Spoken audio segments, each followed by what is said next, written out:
fashion place.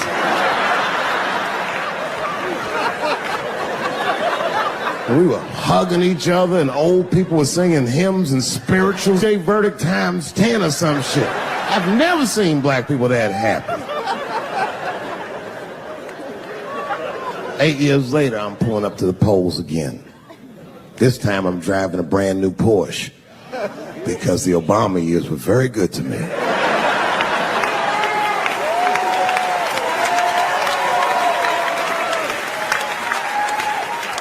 I was early voting, and when I parked my car, I figured out something that it would take the rest of the country another week to figure out. I understood that Donald Trump was going to be our next president because in Ohio, unlike D.C., you could see the results in the parking lot. Saw these goddamn pickup trucks and tractors and shit.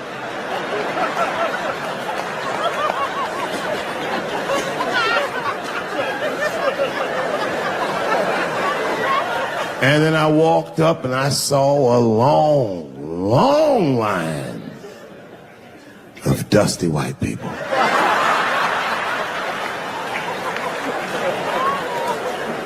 Yes, ladies and gentlemen, these were the poor whites. And I must tell you, I've never had a problem with white people ever in my life. But full disclosure, we've gotten a lot of trouble out of them. And I've never seen so many of them up close. I looked them right in their coal-smeared faces. And to my surprise, you know what I didn't see? I didn't see one deplorable face in that group. I saw some angry faces and some determined faces, but they felt like decent folk. No, they did. In fact, I'm not even lying, and I didn't sound fucked up, but I felt sorry for them. I know the game now. I know that rich white people call poor white people trash. And the only reason I know that is because I made so much money last year, the rich whites told me they say it at a cocktail party.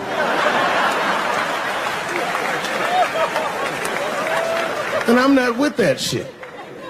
And I stood with them in line like all of us Americans are required to do in a democracy. Nobody skips the line. Don't say naive, poor white people things. Man, Donald Trump's gonna go to Washington and he's gonna stand there thinking to my mind, you dumb motherfucker.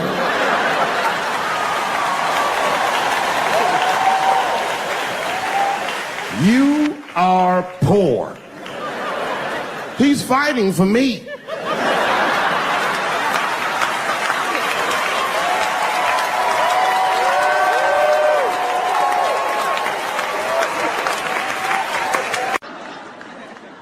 You know who I feel real bad for is Indians. Everybody feels bad for Indians. They get dogged openly because everybody thinks they're dead. These motherfuckers are not all dead, all right? I've seen, with my own eyes, I've seen a gathering of 1,500 Native Americans. They were all gathered in one place. The place is called Walmart in New Mexico. There's Indians everywhere. I'd never seen Indians before. I wasn't even sure if they were Indians. It's fucked up, but I asked one of them. It's not nice, but I seen him in the sports section looking at bows and arrows. I had to say something rude. Are you an Indian? And he was cool. Yes. Yes, I'm Indian. Still didn't believe him. I had to test him to be sure. This is fucked up. But I had a gum wrapper in my pocket, so I balled that shit up and I threw it on the floor. And a single tear came out his eye. I said, oh shit. I had so many questions. So what tribe are you from? I am a Navajo. I said, word. I studied you in social studies. You're a hunter-gatherer, correct? He said, I guess so. That's what you wish to call it. I said, why? What do you call it? He said, I am an alcoholic.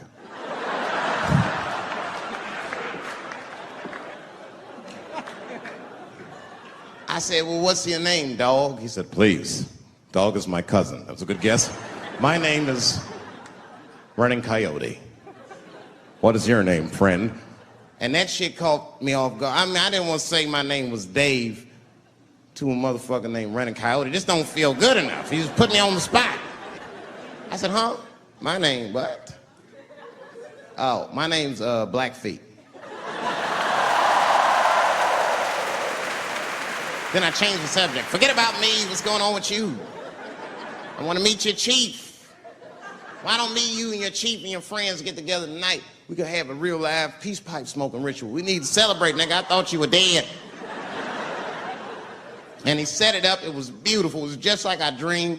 We was all sitting around. Them Indians was beating the drum. Some other Indians came out the back with a long blanket that was folded in half and put in front of us. Open that shit up, and on the blanket was a long wooden pipe with feathers. And bags of weed were all over the blanket. Chief walked over.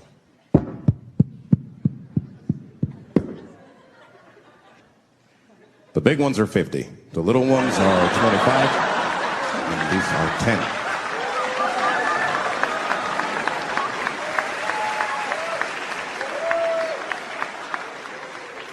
Me and those Indians got high as shit.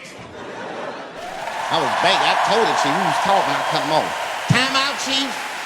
Sorry to interrupt. I'm fucking smashed, man. The weed's too strong. I'm itching. This is PCP. The spirits have got me. Chief, the spirits have got me. And the chief threw some water in my face. Calm down, blackface. Splash. I said, hey, it's Blackfeet, motherfucker. Take it easy. You're welcome to stay amongst me and my tribe for the night until the spirits leave you. And they gave me my own teepee to sleep in, which sounds nice. I personally felt like it was a little fucked up, you know, because they all had houses, man. It's like, why can't I sleep with y'all in the house and watch TV? Like, I can't be on this grass all night.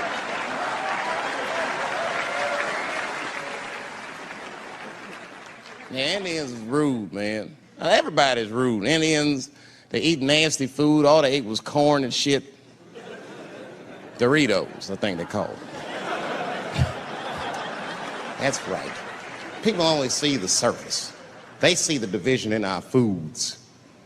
Just because I eat chicken and watermelon. They think that that's something wrong with me. Let me tell you something. If you don't like chicken or watermelon, something is wrong with you, motherfucker. There's something wrong with you. Where are all these people that don't like chicken and watermelon? I'm sick of hearing about how bad it is. It's great. I'm waiting for chicken to approach me to do a commercial, nigga. I'll do it for free, chicken. It's the least I can do. They make fun of Latin people for eating, what y'all eat? Beans, rice, corn. Listen, that's not a reason to hate a motherfucker, all right? It's funny, but it's not a reason to hate. The only reason these things are even an issue is because nobody knows what white people eat. You've been very good at keeping that shit a secret amongst yourselves. I study white people. You don't know that. I'm writing a paper on you. Not even for school, nigga, just to do it, just to get, I'm doing this independent research. I'm spending my money, that's why I'm working so hard. I follow you around grocery stores. They freak out. I just try to peek in the cart. They always say, get away from my cart, nigga. What are you looking at? Chicken and giblets are over there. You must be lost. These are vegetables. Know what you drink? See how quiet I got? Grape juice. Surprise, motherfuckers, you didn't know I knew about grape juice, did you? Oh, don't play dumb with me. Looking at what is it? A lot of black people don't have the privilege of knowing about grape juice because they have grape drink. It's not the same formula that you get. Ain't no vitamins in that shit. You might have one of your black friends over. Todd, would you care for a glass of grape juice? What? Nigga, what the fuck is juice? I want some grape drink, baby. It's purple. I don't think I know what a grape drink is. What? I have some apple juice if you want. What the fuck is juice? I want some apple drink. Scream.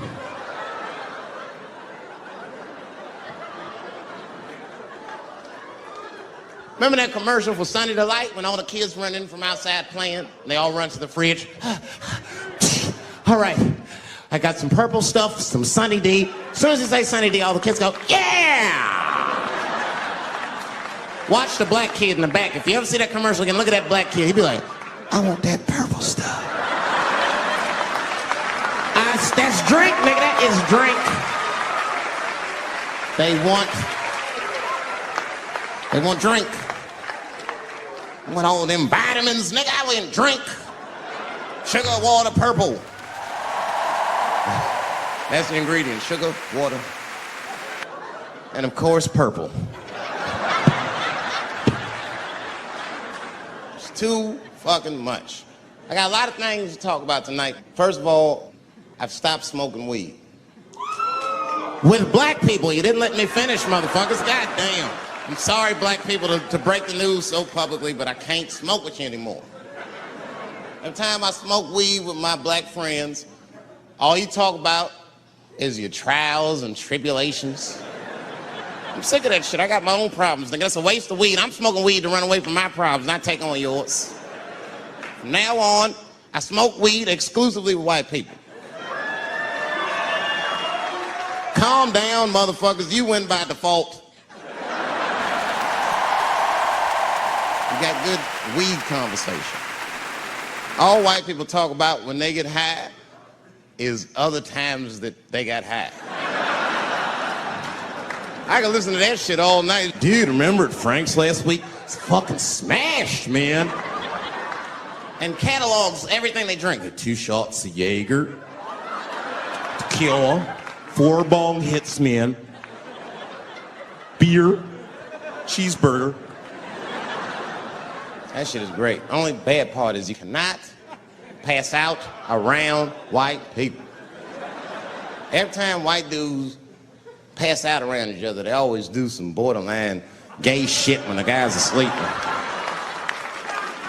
Frank fell asleep, so he like stuck a carrot in his ass and put shaving cream on his balls. Like, why, motherfucker? Why would you do that to a friend of yours? He trusted you enough to sleep around you. You gonna put a carrot in his ass? Is that nice? I tell you right now, if I put a carrot in a black dude's ass, a nigga will kill you when he wakes up for some shit like that. That is an automatic death sentence on the street. It's a rap for you. I'm gonna kill that motherfucker. I thought y'all was friends, baby. What happened? I fell asleep at his house, right? We was drinking, and I fell asleep at his house, and while I was sleeping, right? I'm just gonna kill that motherfucker, all right? That's all you need to know. And fuck carrots. 47, I can close my eyes and remember the introduction like it was yesterday. It went like this.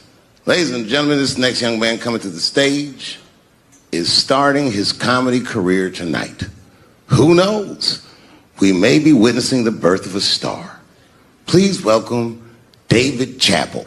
From the first time that I ever held a microphone, I was sure this was it. I knew I was home. I knew I had found my thing.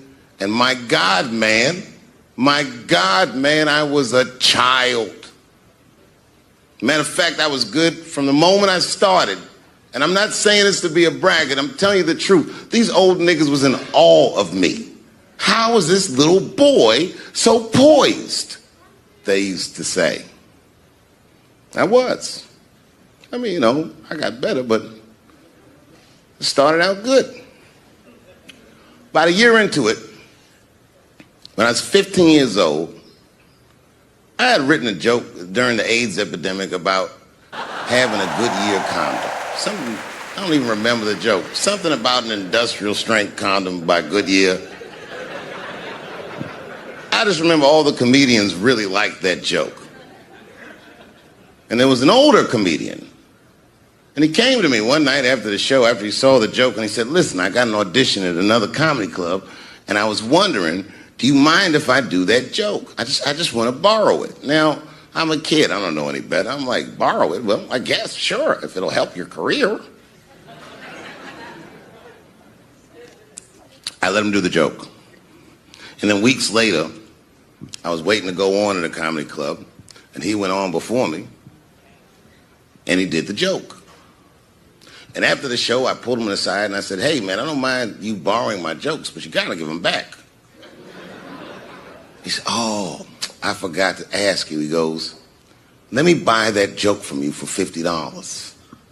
And I said, man, I'd do it, but I'm just starting out. I need all the material I can get. The idea being that the more material I can accumulate, the faster I'll be able to make money for my work.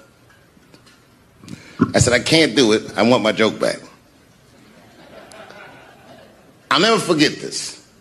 Remember, I was a 15-year-old child. This guy was a grown-ass man. He stood up over me so I could see how big he was. And he said to me, really? I can just take it. And he did. I got scared because I was a child. This is going to be great. I never forgot. I know, I've been waiting for this.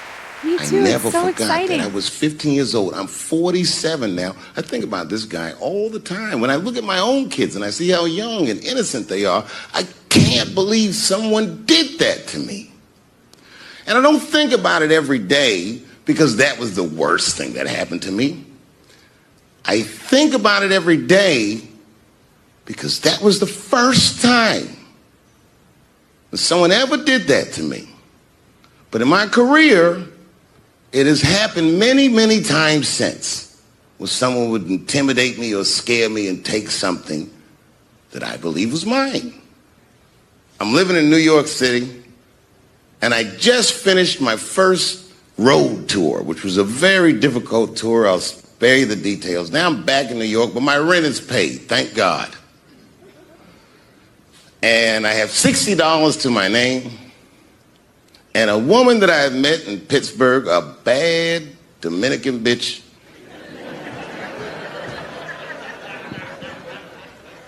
was coming to New York. She was going to spend the weekend with me. I couldn't wait for her to get there. She was coming that evening. Remember, I only had 6